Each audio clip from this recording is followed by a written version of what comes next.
Welcome to Inspirational Journeys, everyone. This week, my special guest, Lois Letchford, if I pronounced your name right, has come to share her story with us today. So, welcome to the show, Lois. Thank you, Anne. I'm delighted to be here. So, why don't you start by introducing yourself? I am Lois Letchford. I'm an author, an educator, and a speaker.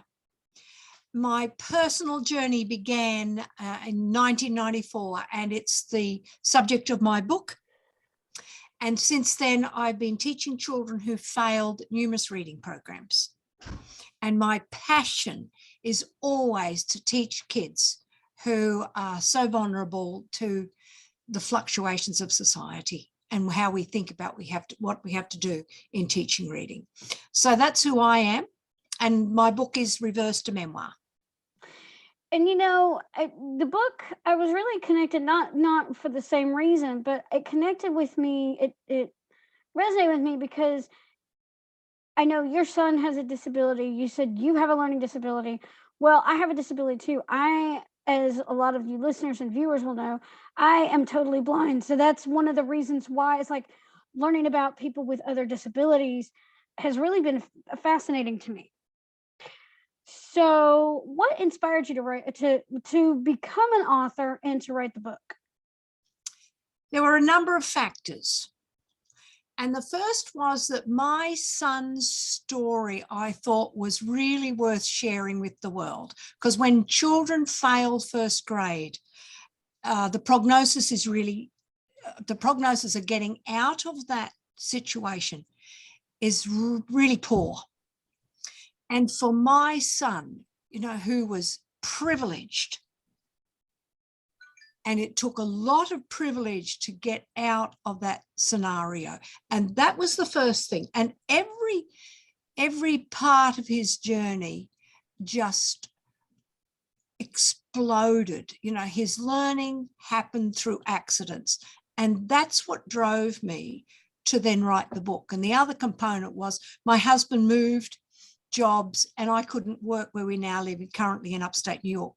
So I did my master's degree at the SUNY University of Albany, and some friends said, now what would you do? And I said, I'd really like to write my story up.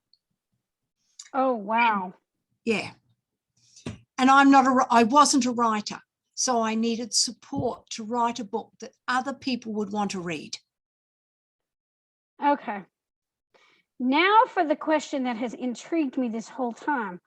Where did the idea come up when you were teaching your son to read? And I can't remember names right now because it's been a while since I read the book. But when you were teaching your son to read and when you were teaching the kids that you taught to read, where did you come up with the idea for the bottle of elephant pee? That's a great one. That's a really good question. Because you needed background to it. What happens is when we learn to read, we know we have to teach children decoding. So that's obvious. And we also have to teach them sight words. And I'd read the book, The Gift of Dyslexia by Ron Davis. And in that book, it pointed to the fact that children with learning disabilities really struggle with abstract words. So that was the starting point.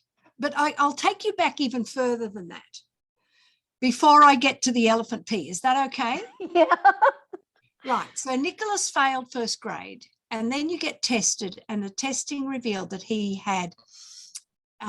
could read 10 words. He had no spatial awareness, according to their testing, and he had a low IQ. That was in 1994. The following year, my husband's a professor, and we went to Oxford for 6 months with my husband's work. And while I was there, I started teaching Nicholas because I knew he wasn't coping in a regular classroom.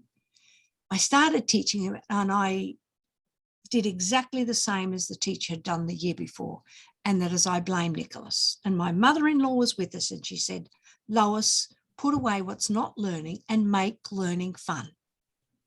Her words were transformative. So that's what I did. I started to write poems And from the day I wrote a poem, Nicholas was with me and he was happy. And the poetry grew and grew and grew and grew. And I found out that Nicholas had an incredible brain.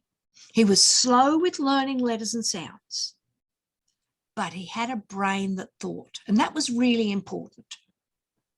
We returned to Australia and I met the lady who had done the testing the year prior. And I said to her, you know, we've had such a good time in England. Nicholas has learned so much and he's had so much fun learning. She stood in front of me. She put her hands on her hips and she said, well, he's the worst child I've seen in 20 years of teaching. When people say things like that, I cannot respond. So what I did was I just walked away. Within a couple of hours, I was back in her office and I said, you can call him whatever you like, but if he is the worst child you've seen in 20 years of teaching, then don't expect him to learn like everybody else. And that was the point where I thought, you know, I've changed the teaching. I can continue to do it. And that was the start of me really continuing to change the teaching to meet his needs. And I knew he's learning these sight words, and I start doing these activities after school. And I knew that would, could, and should would come up. And I thought, how am I going to teach these words? And I thought, you know, when do you use the word should? I've lost my keys. They should be here. I want them to be here. Where could they be? Well, you retrace my steps. They could be in the car. They could be somewhere else, and they could be somewhere else. So I go back and I look at where would I like them to be? I'd like them to be in my hand. So that was the start of it. Would, could, and should. No. So, I can do something with this. I can do a lesson on would, could, and should, or what could be in this packet.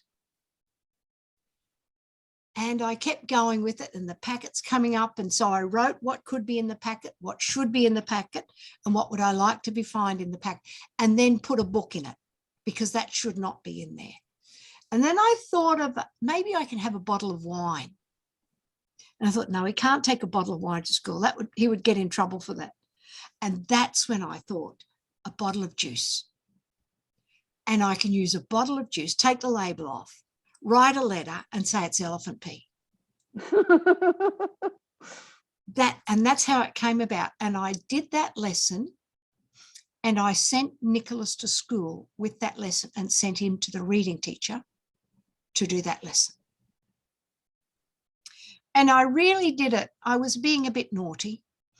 I did it because I wanted the teachers to know how much work I was doing at home and the sort of work I was doing. The reading net teacher never spoke to me about that lesson, but the classroom teacher said, you know, I spoke to the reading teacher and she was blown away by what you did. So that's how it came about. That was so funny. And when you said talking about keys, I could talk about a million things. Where would you like them to be? In your hand? And sometimes that's exactly where they are. No, I've not had that, but yes. I have had that happen, looking for something that's right there in my hand. Where is it? And your brain doesn't connect that thing in your hand. Nope. Oh, Yes. that happens so many times. But that bottle of elephant pee, I laughed when I read that. I'm like, you're going to definitely get people's attention with that one. When I deal with children, you know, the children that I teach, some of them are age 8, some are age 10, and some are age 16. My children have sat in the classrooms and failed every single day for years on end. And I bring that would, could, and should lesson to them as the first lesson to say, I do something different. You can do this, that learning is meant to be a fun game, and you and I can do this together. So that's why I do it. And then there's the book that goes with it, which is absolutely brilliant, which brings me to another set of obstacles that they have to overcome. But when my students leave my classroom, they know that learning with this teacher is different to something that they've ever done before. And I like the way you talk about that. And I wish the school systems would, I wish school systems would adopt your method or something like that and look at kids' learning styles, because because learning should not be a one size fits all approach, in my opinion. I think it's, yes, totally agree with you. And they actually think learning is like being attached to a drip. No. That all you have to do is put in the formula, give it to the kid, and the kid's going to get it. Nope. That's right. And learning is actually interactive. And the quote I love that sticks out to me all the time is, you cannot teach anybody anything. You can only show it that they have the knowledge within themselves. Right, because now, oh, I'm sorry. And that's what the would, could, and should box does. Because every time you pick up a box and you say what should be in here, it's a fascinating question, because when I ask my children that, what should be in this box, some of them don't get it right. And then I have to go to them and say, if this box was in the supermarket and your mother opened it and it wasn't this packet of crisps, what would your mother say? Ah, they go, yes, this is what should be in this box. So it is letting the students know that they have the knowledge within them and connecting the knowledge that they have and that we have on paper. That's my job. Mm-hmm. It's like now in my daughter's school, and there's a long story behind that, but instead of the teachers teaching, they're doing everything on the computer. It's like, how is that? Yeah, they learn, but how is that interactive? How is that helping them to learn these practical skills when what you just talked about would be more practical? Yes. And then it goes back to, how do we learn and how do we learn best? And learning is dependent upon a child's experiences. And if you've not experienced things, then your learning is only in book learning. Where do you live? I'm in the state of Georgia. Georgia. So you're inland. Yeah. Yeah. I don't live on the coast. Sorry? I don't live on the coast. Have you ever been to the coast? Oh, yeah, years ago. Years ago. But when you read about the coast, what happens to you in your mind? Do you go back to what you experienced as well? Yes, and I visualize too. I'm one of these people, because I read. I don't watch. I am not. I have my favorite shows, but I'm not a big TV buff. I'm a voracious reader. Right. And the way that now I'm a writer myself, the way that the author describes things, sometimes it can be a bit too much and kind of boring, but then sometimes the descriptions actually help me visualize things in the books. And that's, that's why I write the way I do, because of the descriptions. So, well, if you've never been to a beach or never had the experience of going to a beach, your understanding of beach is limited to what you see in the book. If you've experienced it and read about it, you totally see the world in a different way. Right. But let's take it a different way. I told you I'm totally blind. I've never seen colors, but have learned color, the word association for the colors. Plus I've, heard and read descriptions of different colors. So even though I don't know what the color actually looks like, I can describe it in my own writing because I'm a reader. Yeah. Wow. That's fascinating. Yeah. So do you have any tips for parents of with kids who have learning disabilities, how they can help them in their locations? Or do you have any tips for, and I may not be asking this question right, but do you have any tips for the teachers out there? You know, the first thing to do is when you read a book to a child, read it, or even to a class, read it and read it again, read it multiple times. Turn that book into a play so that it's not just an action in the book, but so that every child in the book can see how those actions work out in real life.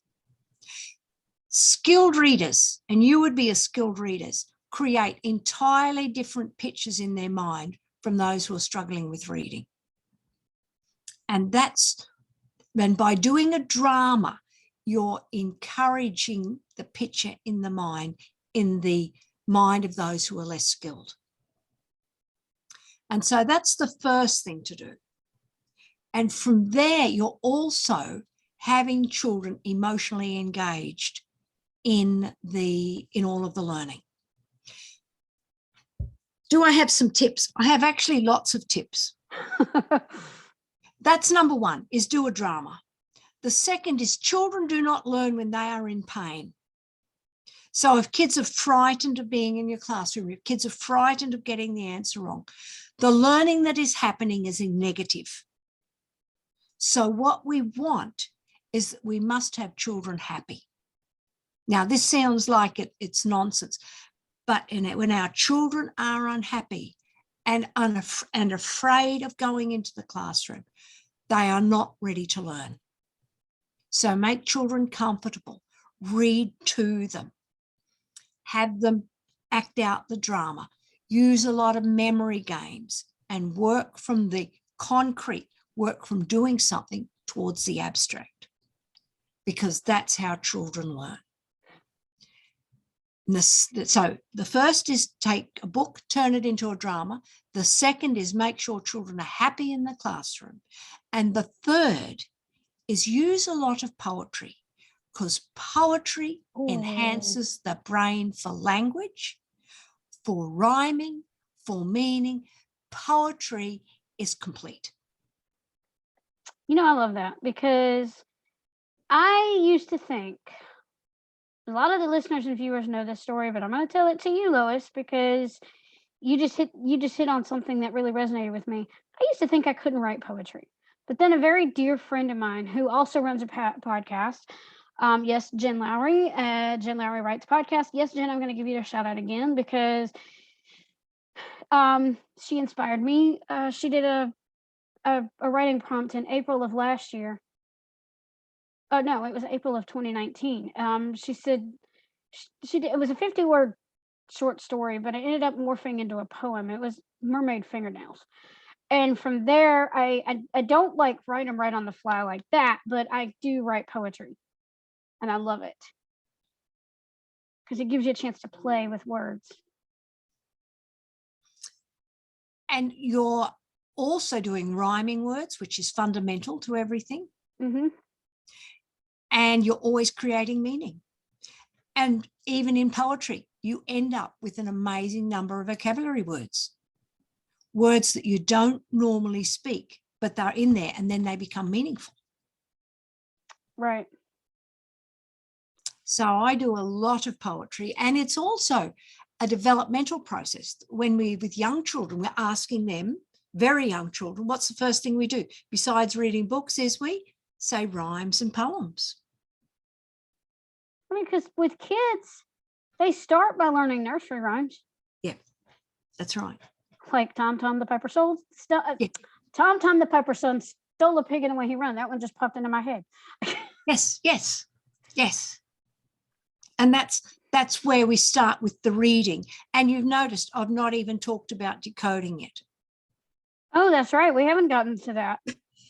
Because all of these things are foundational before we come to work with decoding. And if they're not there, if the foundations aren't there, then we have to find a way around it and build those foundations, as well as then teach decoding. Now, what is decoding for those who don't know?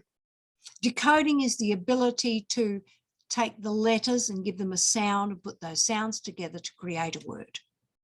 So knowing that the word run, has got 3 letters and 3 sounds, and they come together to give the word run. Ah, I know what that was, but now I know what the actual word is for it. Yeah. It's like giving a term to something that's really simple Yes. that kids Yeah. learn a lot, Yeah. even when before they go to school. I mean, you can get toys that and there are TV shows that talk about letter sounds. And Yes. I remember a show. I don't know if you remember this, but on PBS there was a show called The Letter People. Ah, right. Yeah. I used to love that show. Really? Yes. I've even watched old reruns on YouTube once. That's so important that you can go back and say, I loved that show. Yeah. You know, we forget that, tell me what emotions you have when you think about, I love that show. It was exciting, and I was very happy about it. I was excited about it because and it's nostalgic because when I was in, well, the school that I went to called it early childhood education, but basically first grade, that's how we learned our letter sounds. That's how we learned the alphabet, was through the Letter People, the TV show. The teacher had the soundtrack that went with each letter. She even had the little characters like Mr. F, Funny Feet, for example. She had all the different characters, blow up characters, and that's how I learned my alphabet. Wow. We, in this day and age, when we've got so many tools at our fingertips, we forget that emotion and learning are connected. Yeah. And the quote I love is actually from Tony Robbins. And he says, information without emotion is not maintained. Nope. And when we come to teaching letters and sounds, we think we just have to teach it and the kids just have to learn it. And we forget that emotions are actually still critical at this point in time. And we want them to be those warm and fuzzy emotions because they're the ones that help us retain things. Even today, and I'm working toward, I want to become, I feel the, if calling, if you will, to become an editor. I thought I wanted to be a copy editor. Nah, that was not, that's not exciting to me. It's the developmental editing. It's the shaping the story that I find exciting because it's more of the creative side of editing. Yes, yes. It's helping authors. The copy editing is yes. like, I took that course and I was about ready to give up. I was about ready to pull my hair out because some of the stuff I didn't understand. Right. But with developmental editing, you've got to teach, the author needs to know basic story structure. It's yes. things like that that really excite me. Yes, yes.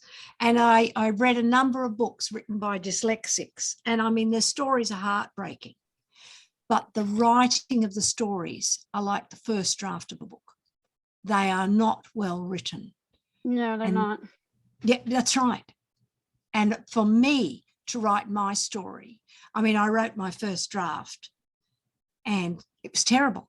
But at least you can't edit a blank page. But then Right. I worked with a young girl and she said, Lois, I'll help you write it. And I know my book is good because I worked with this girl for 2 years to get my book into what you just said, into an arc and into a shape that has the reader come along with you. Yeah. Right. And you took me by the hand and carried me and took me with you. I had trouble putting that book down. Oh, thank you. That was how compelling it was, because, and I noticed there were times when you went back, but you had to connect Nicholas's experience to yours when, in your early days, and then you brought it forward. So I like that kind of flashback. What I don't like is when authors in fiction do flashbacks that seem to do nothing for the story. It's like, why did you pull me out of the story with that? Yes, yes, yes. And as you know, don't you find that now you're in that position? I mean, you must have been a good reader. Oh, I was. Yeah, I wasn't. But now as I read a book, I ask those same questions. Why did they do this? I don't like that. And I think I've become a better reader because I'm a writer. Yes, and I'm learning how to become an editor. So I sometimes I can read for pleasure and not worry, but if I'm like and not be critical certain books. Yeah. But there are certain like I've got a poetry book out, but I'm working on some children's books, and I'm working on a thriller right now. And I'm going to be honest, in my own genre, I'm critical. Yes. I'm very Yes. critical about it. Yes. Yeah. Because I know just what you're saying. Just what you're saying. And another thing that resonated with me is audiobooks. Ah. I am an audiobook connoisseur. And I know a good narrator when I hear one. Yeah. So when you taught Nicholas how to do audiobooks, did you have him follow along? No. Okay. When we first came to do audiobooks, again, this was another thing that happened by accident, because we were in Lubbock, Texas, and I'm talking to the librarian. We're in the car and my boys fight. What do I do? And she said, listen to audiobooks. And see, this is how important it was. The first one we listened to was Aliens Ate My Homework. The second one we listened to was Castle in the Attic. I can't remember the third, but from there on, it was just rolling. And then Hank the Cowdog. If you know West Texas and Texas, Hank the Cowdog is part of the culture. Oh, wow. But Nicholas just fell in love with it. And every time we went on a trip, he was the first one to ask, what books have we got? And in Lubbock, Texas, the libraries were full of books on CD. In Australia, there were very few books on CD. But in Lubbock, they were everywhere because everyone used them to drive these, as they did these thousands of mile drives. Well, not only that, those of us who are blind read audiobooks and use text to speech and Braille and other formats too. Yeah. Yeah. Yeah. And we have a library that, we have the National Library Service. Yes. that does those free, books for people with disability, for the blind and print disabled. But yeah, I mean, it's fascinating. And now you don't even have CDs. Now your son Nicholas could put the Audible app on his phone. Oh yeah, or the Libby app and get a library card and grab audiobooks from there. Yes. It's that simple. And he still listens. Wow. Still listens. Yeah. That is so cool. That's near and dear to my heart right there. I love audiobooks, and my poetry book is even on Audible. Yeah. Because that, I worked with a narrator. I'm like, you know what? I want to get this in accessible format. Yeah. And she did it. She did a really good job with it. But yeah, and I know that there's a big market for audiobooks over here now. So I don't think people are aware of the power of audiobooks for children who are struggling. They think they've got to read them. And it became really important for Nicholas. Nicholas reads slowly. Even today, he reads slowly. So if he reads maybe 100 words a minute, the normal or the average good reader would be reading double that speed. So all the way through, if he's only reading at 100 words a minute, he can always take in less information than anybody else, which leaves him at the lower end of the class all the time. Audiobooks, he's hearing at the rate of his peers, and he's taking in information at the rate of his peers. And that's what's becoming critical. And then he can discuss things with his peers. And you know what makes the audiobook memorable? It's the inflection in the narrator's voice. Well, the first one that we had, the Aliens Ate My Homework, it was actually read by a sole narrator, but you would never have known that because for every character, he had a different voice. Mm-hmm. And Castle in the Attic was done by full cast audio. And that's phenomenal. Oh, yeah, the Audible originals. They do yes. those. Yeah.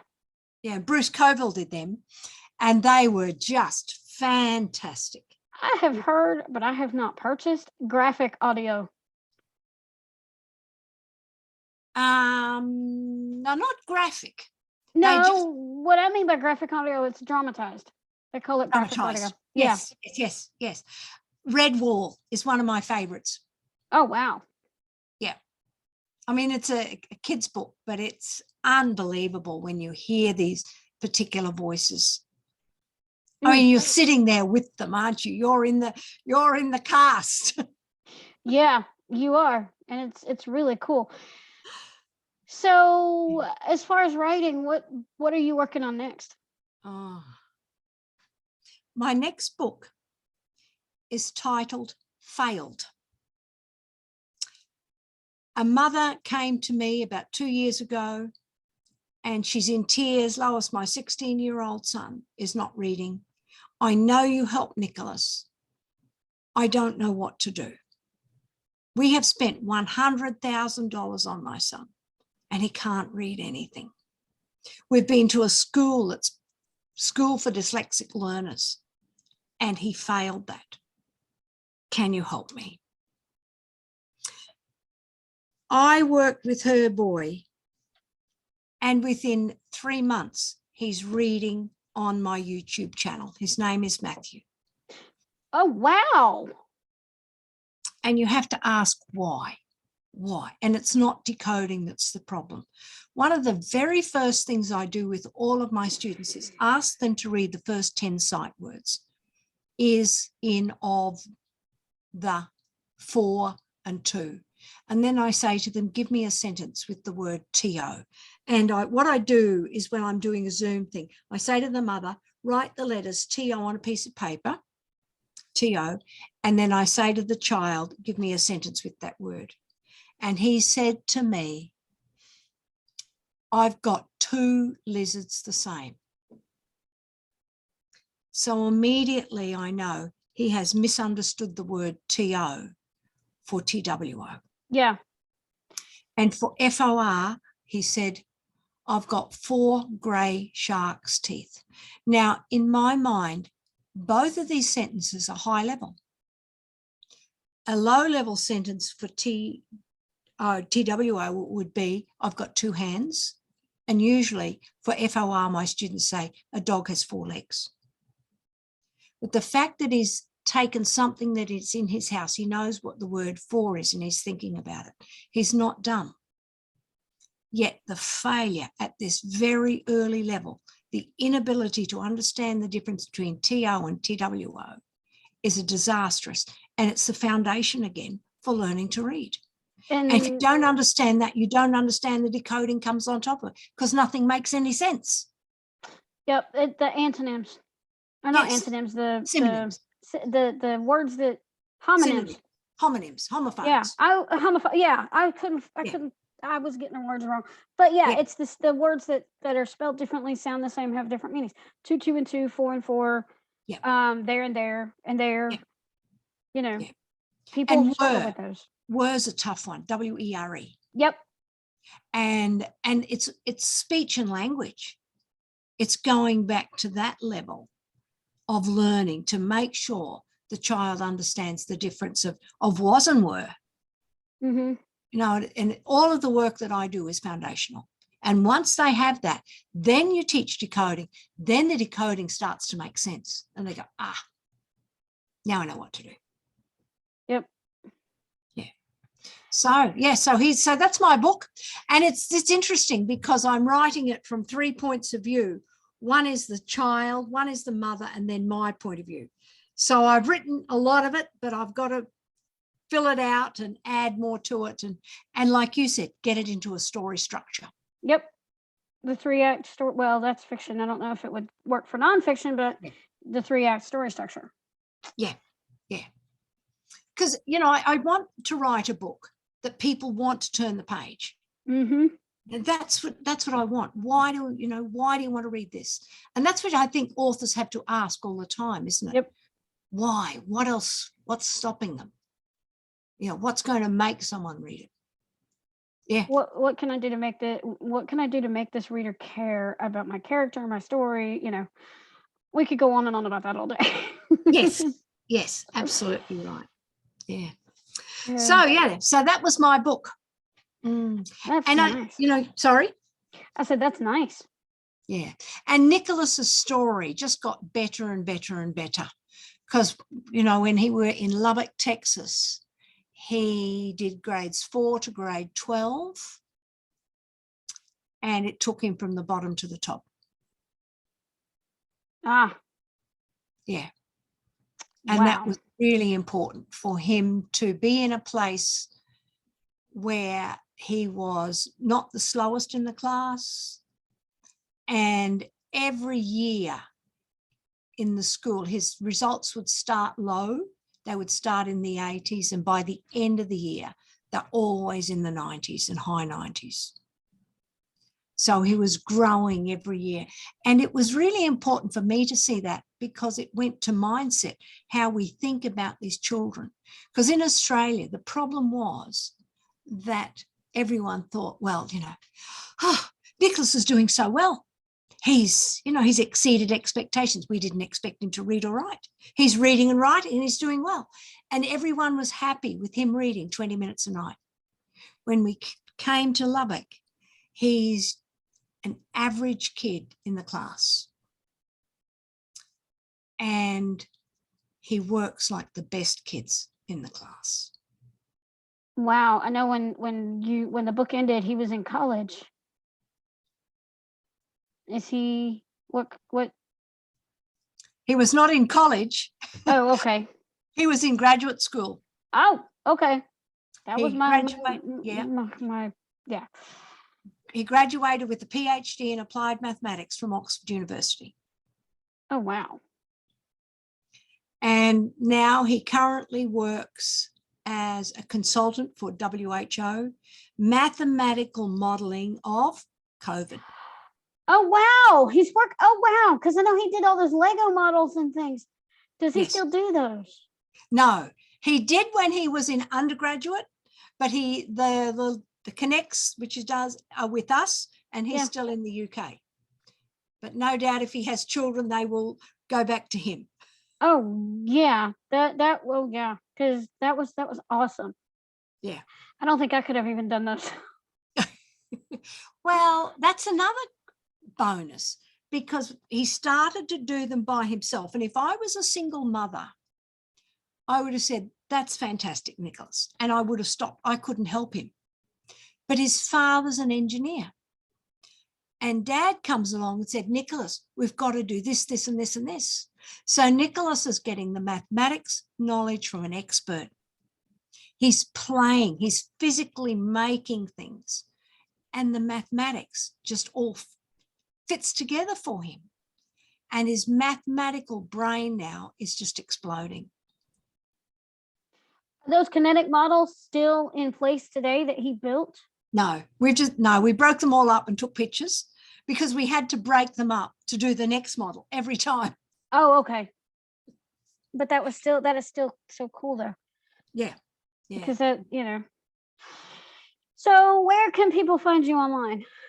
I am on my website is www.loisletchford.com. I'm on Twitter, I'm on Facebook, and I'm on LinkedIn. But let me tell you what happened a week or so ago. I had a skiing accident.